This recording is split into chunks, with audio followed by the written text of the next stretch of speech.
Hey, welcome back to another episode of the Million Dollar Body Podcast. If you're here, it's probably because you're a high performer, entrepreneur, or a business owner that's interested in maximizing your physique, your finances, and your family time using fitness and nutrition as force multipliers in your life.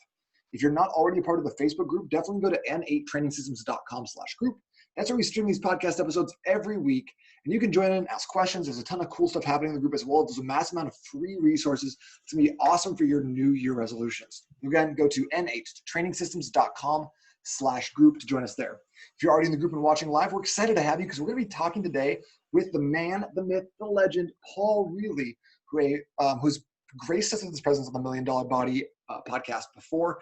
And I'm so excited you're here, Paul, because I got a ton of questions for you about what we kind of left off with last time, which is how did you put together a 5-year streak? How do you walk around with a six-pack all year long? How are you in better shape at, 39 than you were in your 20s? I wish. I guess the bottom line, Paul, is I just want to know, how can we be like you? Well, thanks, Nate. I appreciate you having me on here again. That was a lot of fun last time, and I'm looking forward to today as well. Wow. Well, yeah. And so 58 is actually the magic number, soon to be 59. So, but yeah, and the journey, the 5-year journey, really it continues, and I love the way it's going. I love everything that's happening in my life right now, physically and emotionally and mentally. You have been just hugely instrumental in that too, and I totally appreciate that. The workouts have been right on, especially during this pandemic where gyms are closed and I'm working out from home and I have my equipment right here in my bedroom. But it's been great, and I feel I'm in the best shape now than I've ever been in my entire life. That's amazing. Just to be able to say that during kind of what has been a wild year, to put it mildly, you've gotten in some of the best shape of your life. And I feel like a lot of people have not had that experience. So, for you to have been able to continue your streak and actually improve over this time period I'm not going to lie to you, working out at home is not as optimal as working out at a gym. You have access to less equipment. You're not going anywhere. And on one hand, you can do it quickly without having to drive anywhere, but still to put that together, that's impressive. That's impressive, mental fortitude on your part. So I'm kind of curious because I want to dive in and talk a little bit about some of the things that you've seen and noticed throughout your training history. But what's your mentality when you go into a workout, Paul? Because I think that a lot of us think about a workout as it's something I have to, a box I have to check, or I have to go get fit. I have to go to the gym, it's leg day again. Where are you at on that spectrum? See, for me, it's not a box to check as much as I am excited about working out every day. And it's part of my DNA. And so I want to do it. And if I, for some reason, not that I miss, but if there's a day that I just don't feel up to it, we have those days that our body's just saying, hey, whoa, I just need a break. I'm kind of bummed. I really look forward to it. Maybe it's the release of the endorphins when I'm working out, but I really enjoy the workout. And so for me, it's just, like I say, it's part of my DNA. I have to work out every day, and I feel just great doing it. And I love the results, and I love looking at myself and saying, I love my body. I love where it's going, and I love things that are happening. And limited equipment, but if I find that I need a little bit more, then I'll invest in something. It's still cheaper than the gym membership was every month. But you're right. The gym membership does afford you tons of equipment and a lot more there, which was great too. Totally. Cool. Well, I just love that. I love that you love it. And I feel like that passion for training, moving your body, improving, that self-improvement, that's infectious. And so if you don't have a Paul Riili in your life, you need to get one, because it's just great to be around you, Paul. It's great to I know if we're going to have a conversation or we're going to talk, you're going to always bring great energy. You're always in a good mood. It's always just a pleasure to have a conversation with you. So I think, and I don't want to say that's because you work out, but I feel like getting the chance to move your body on a daily basis gives you that boost, that energy, those, like you said, the endorphins, which just makes you a ton of fun to hang with. I appreciate that. Yeah. And you're right. Keeping active is definitely important. working at home, what I've done is I've set myself up for with a stand-up desk so that I'm on my feet, pretty much all day, which is great because I'm moving around. I got music playing. When I'm not on Zoom, I'm dancing a little bit too. So I'm constantly moving. If the weather's decent, I'll take a break, usually around lunchtime, and I'll go for a walk around the neighborhood. And when the weather was nice, I loved my outdoor workouts. And you had me doing hill sprints, which there's tons of hills near my house here. I really miss that now that it's raining in Seattle.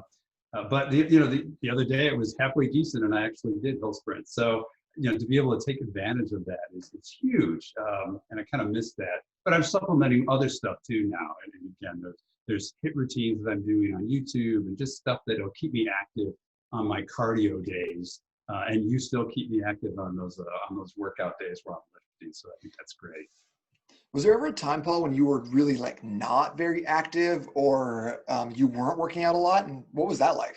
Yeah, gosh, and it's funny, you posted that picture, kind of the before picture. That was dark times. I mean, that was just very little, if any, workout. That was being a couch potato. That was just watching TV all the time and just eating a lot and not being very active. And at first, I remember thinking, oh, I'll get back into it, and it's not a big deal, and I'm young enough, if you will, that it'll come right back. It always did. But then the reality hit that it didn't come back right away, and I had let myself get to like 205 pounds, which on my frame, I'm 5'11", but 205 pounds is just too much weight for me to carry around. Most other people maybe at 5'11" can do it. I just didn't have it didn't work for me. And so I always had this idea that, look, my goal weight is like in the 170s, not 200. And it took a long time for me to get that going.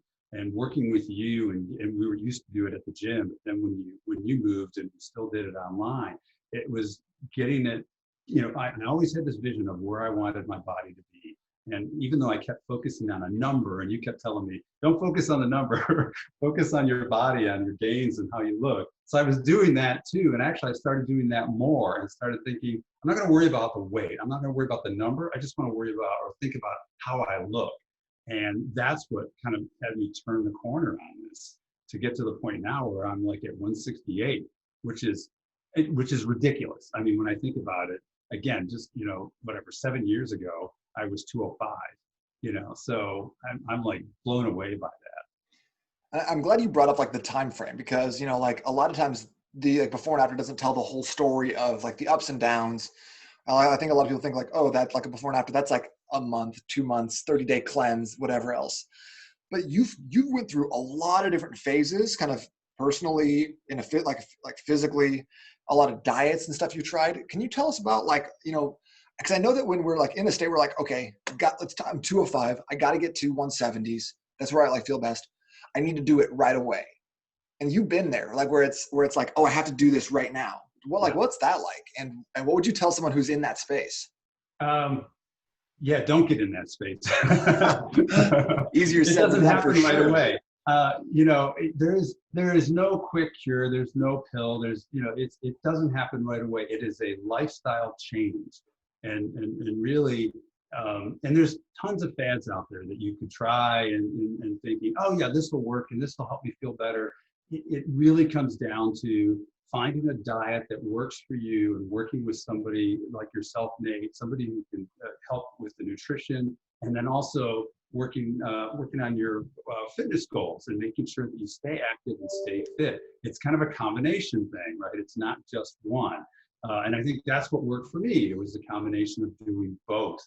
Working with you, I remember, we talked about macros, and we talked about, all right, try to keep your calories at this number and try to keep your percentages at these for carbs, fats, and proteins.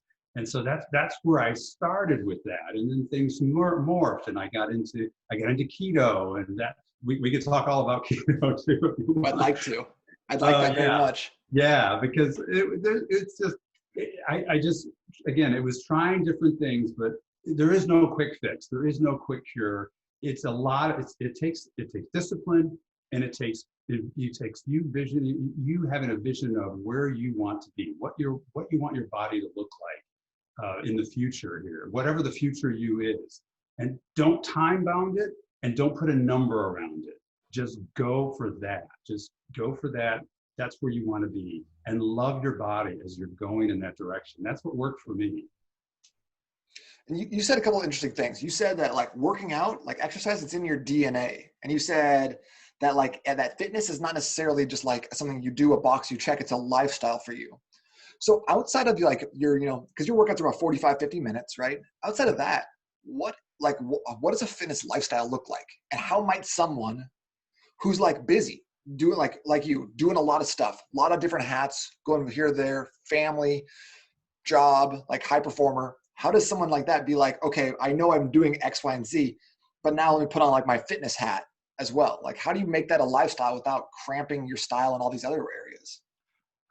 Yeah, that's a good question. I look at it, like I said before, I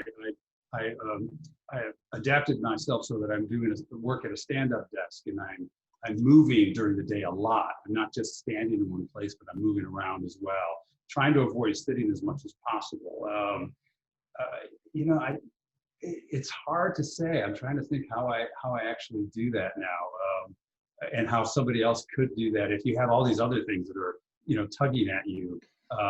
One thing that you said was like when you're free, when you don't have a lot going on, you go for a walk. It's like you don't sit back on the couch and like watch Netflix. It seems like you've meshed a hobby with something that's actually beneficial for you physically.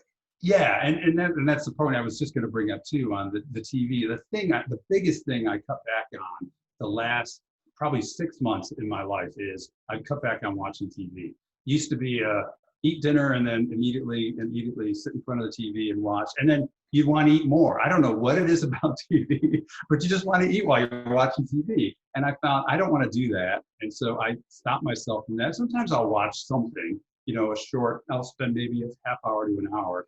Then after that, it's all about journaling. It's all about doing other stuff. If it's nice out, if it's summertime like here, then I'll go for a walk after dinner. And it's always not, just to try to stay active, to try to move around a little bit more is I think what I found is beneficial. Always looking for that opportunity. If the weather's nice and you've got a few minutes to spare and you're working from home, even if you're working at your office, get out, go for a walk, clear your head. It's so great. And even a 30-minute walk, a 20-minute walk is huge. It's hugely beneficial. I totally agree. I think walking's magic, but I really liked what you said about looking for opportunities, and like opportunities for a walk or opportunities to move around a little bit more. Those are great. But like, what about an opportunity to have a little bit more water? What about an opportunity to like have a green supplement? What about an opportunity to get a little sunlight? There's a lot of different facets of fitness, right? And not all of them involve putting a bunch of butter in your coffee in the morning. Exactly. So like, where are the opportunities? Like these little tiny things, I feel like it's deposits, right? That's why in the $1 Million Body book, we talk about the 7 daily investments. That's like our habits for the day. So we talk about investments and habits and deposits, because I think that like the more you like, even if it's something as simple as like, taking some supplements, taking a pill, having a green drink, having a little collagen, something like that. Every one of those is like a little deposit, a little deposit, a little deposit. And I think over time, Paul, because when you're like, I don't know I don't know exactly how this turned into a lifestyle. I think it just starts slow and then snowballs into the point where you're like, I actually love going for a walk. It really clears my head. Whereas you like maybe Paul at 205 wouldn't have even been able to like fathom that. Yeah, exactly. And then the point you said too about water. So I have a 32-ounce flask next to me all the time, and I'm counting how many times a day I fill it. And so my goal is to drink at least 5 of these a day. So Ooh. Yeah, it's a lot of water, a lot of pee. But you know what? It helps. It just helps. It helps skin. It helps everything. Helps your energy. Yeah. Like there's no substitute for it. So yeah, I like that. And I think that like you're really great at finding things that are like free ways of having that deposit, whether that's like a 10-minute walk, 20-minute walk, getting up off the couch, doing a stand-up desk, having your water net nearby, all these little tiny things that don't necessarily need 90 minutes and an expensive like meal prep service to knock out. Exactly. So besides water and walks, which you kind of and exercise, which we talked about, what are like the other like little daily deposits that you can that you do personally or that you recommend to someone else who's looking for ways to make that change without, going full keto? The other thing I think I mentioned too is I journal every day. So it's something I do every evening. I journal. I'm getting more into meditation. And again, because it's all tied together, right? It's, yes, it's diet and exercise, but it's also this mind body, thing that's going on too. And I think it's very important that you kind of center yourself and ground yourself. And that's where the meditation comes in, and that's where the journaling comes in. And the journal is all about gratitude. It's all about what I was grateful for this day, as well as things that happened during the day too. It all fits together. I'm going to be starting more yoga, trying to do more yoga, like at least once a week, do a yoga session. Again, it's to help kind of that mind, body, center myself, find that true happiness within me. But that along with, eating a good diet and staying active is really are the three pillars, if you will, that are helping me in this process. The little things, as you call them, the little deposits. I do a supplement. I do, a men's supplement every day too. Do I need it? I don't know. I mean, I've just been doing it for. Does it work? Who knows? Who knows? I mean, I've been doing it for a few years now, and and I've cut them back to whatever I think it is, like 2 pills a day, and it's just like, yeah, I guess it's working. But if you're eating a proper diet, do you really need supplements? I don't know. I don't know. I don't know. The jury's still out on that, and so there are times that I stop it altogether because I think maybe I don't need this at all. I don't know. So it sounds like you're telling me there's no magic pill, which is kind of bumming me out right now. Yeah, I know. There are a number of people I know that say, I wish I could just take a pill and poof, I'd be there. It's like, which honestly, tell me, would you at 205, like looking back on it, if you could have taken a pill and dropped 30 pounds, would you be in shape right now? No, and that's what I was just going to say to you, that for me, even if there was a pill, I wouldn't have taken it, because to me, the fun in it, achieving something is what's huge. So I can take a pill and whatever, poof, I'm this new weight, new body. I didn't achieve anything there. I took a pill and I got there. To me, the sense of satisfaction that I feel is that I did this on my own. I mean, yes, I had help. I had advisors. I had you to help me out too, Nate. I mean, there are people that helped me, but for the most part, no one putting in the work for you. Yeah, I did the work, and it was all on me. And I think that's what was huge about it. And that's where I can feel this sense of gratitude and satisfaction that I did this. I didn't have to take a pill and get it. Yeah. So, I mean, like thinking about like magic solutions and magic pills and stuff like that, you did drop a lot of weight on a specific diet. Why do you not recommend keto to people? Let's say its name. Say its name. That's right. The name that shall not be said. Keto. It's funny because yes, within the first 2 weeks I was on keto, and you probably remember this too. I had the keto flu that they call it. I lost. I think it was like 8 or 10 pounds in that first 2 weeks, which that's where most people think, oh my gosh, that's amazing. That's incredible. And you think you're on this trajectory where you're just going to lose all that weight. Now it's going to continue. It doesn't. I mean, you do reach a point where you hit a plateau, and your body is just not meant to eat all that fat, a little bit of protein and then no carbohydrates. It's just not meant to be that way.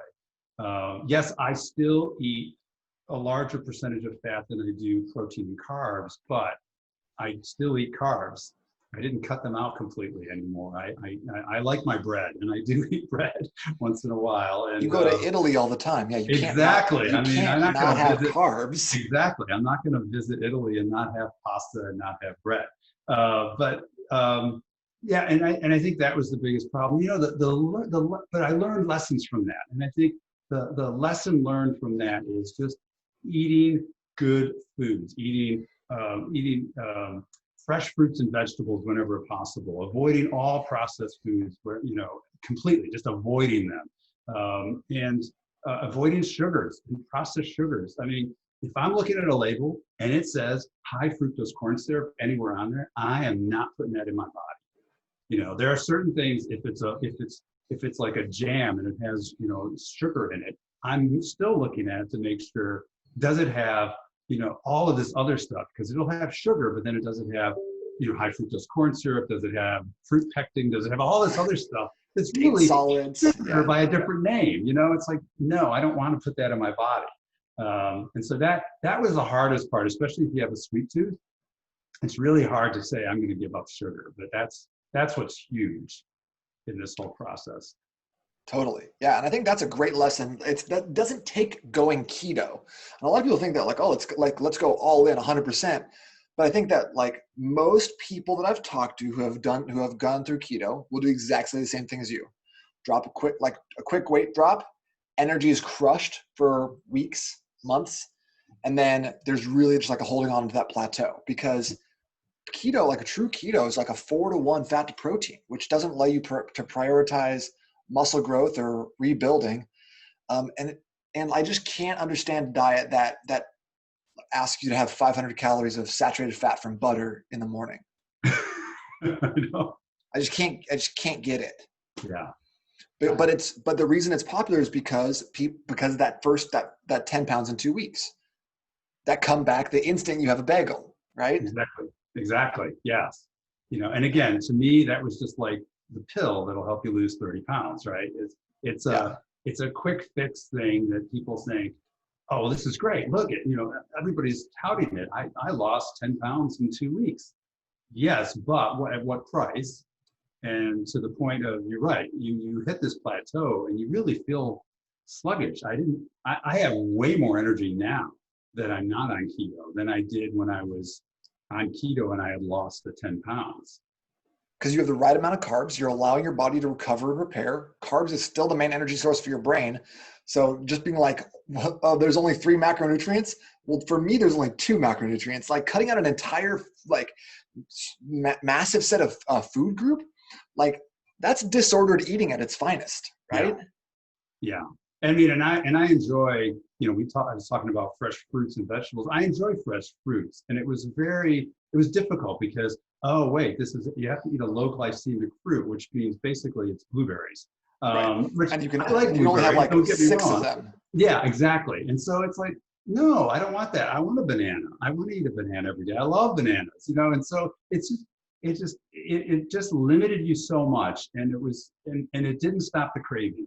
I still wanted all those other things. But, I'm eating a balanced diet. I feel better than I ever have. I'm not doing keto, and I'm not craving anything. I really am. I'm not.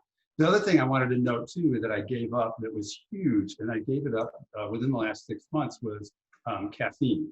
So I used to I live in Seattle, right? So coffee was my, second nature. And so I used to drink 1, 2, maybe 3, maybe a couple of cold brews in a day. I mean, there was a lot of caffeine.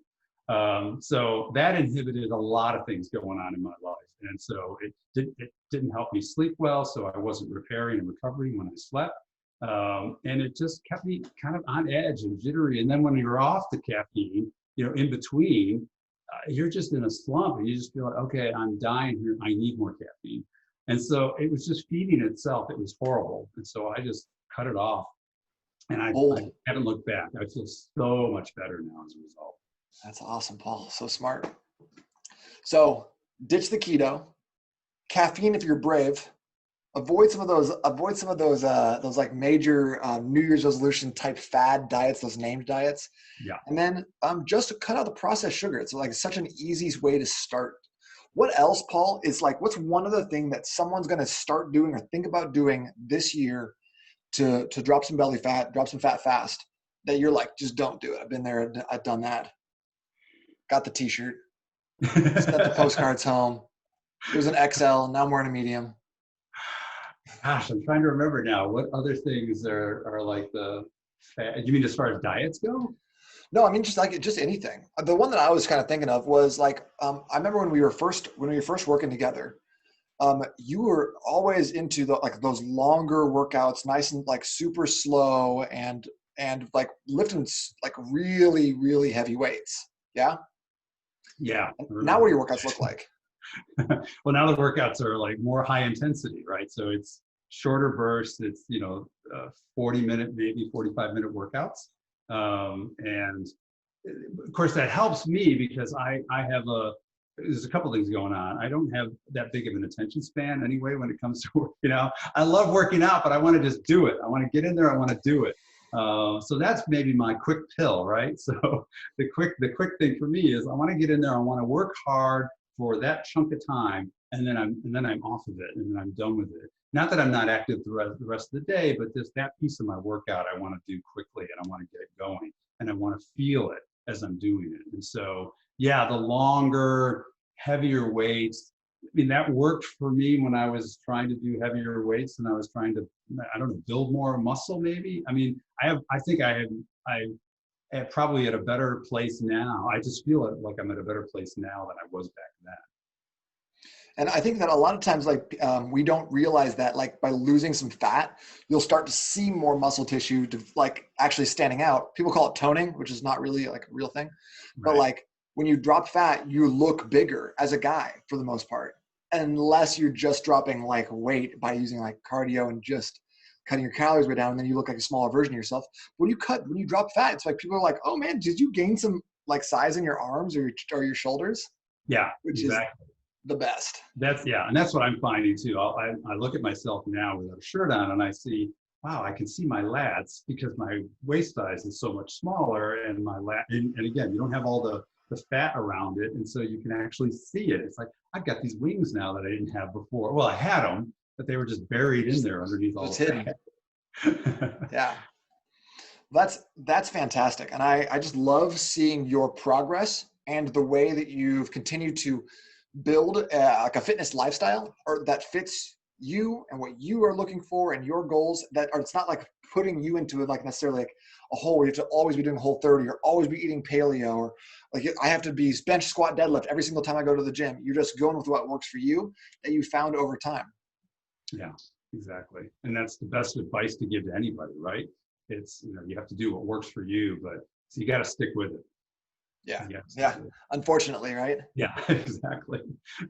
I think personally though, like someone asked me one time, like, "Hey, if you knew that taking like that, getting in the shape that you want to be in is going to take you twice as long as everybody else, would you still do it?" And it's like, yeah. Yeah. When I was growing up, I was like, I had started working out in high school, and so I bulked up from like 145 at 6'4", to like like 150, huge, massive. Right. And I went to the doctor and I was like, and he's like, "Maybe you should start working out." And I was like, "Bro, I've been working out for like a year." And he's like, "I wonder if you're not an exercise non-responder." He's like, like certain people, and I found out later, this is not entirely accurate. He's like, certain people just don't have a response to exercise. They won't, like nothing will change for them. Hmm. And that just made me like mad. Yeah. And so I was determined to be like, I'm going to prove this guy wrong by becoming, a 300-pound block of muscle. I'm still on my way, still getting there. But like a doctor literally told me, he's like, "It's not going to work for you. Just like, don't even worry about it." Oh, right. I mean, along those lines, it's kind of funny you said that. It reminds me of a story that I remember seeing a doctor, and I think I was 30. And so this is a few years back, right? And I remember sitting, and I was in pretty good shape. I was doing heavy weights at the time. And I remember the doctor saying to me, well, you have to be careful at your age. You want to make sure that you don't injure yourself. So I would stop doing free bar squats. At 30, he told me this. Now the doctor was probably, I don't know, he was probably 60. So, and maybe, all I kept thinking is, well, maybe he's jealous. I don't know. I don't know. Probably. But I thought that was funny. It's like, if I had taken his advice, what would I have done? I mean, yes, he was just talking about free bar squats, and yeah, it is risky, and I don't even do those anymore because I just don't want to risk any, problems to my lower back. But I'm 58, and it's a different story now, So anyway. I finished some free bar squats today and I managed to not even poop my spine out. So pretty good on those. Paul, dude, thank you so much for coming on the podcast today. I really appreciate it. Before you go though, like what's the good word? Leave us with something. You're on the hot seat. What's the good Hot word? seat? Find your inner peace, find that inner happiness, work it out, stay active. That's the best thing for you. Get out there and walk. That's like 3 right there. 3 hot takes. Okay, 3 hot takes. Man, I really appreciate you. Thanks for coming on and chatting with us today, Paul. Thank you, Nate.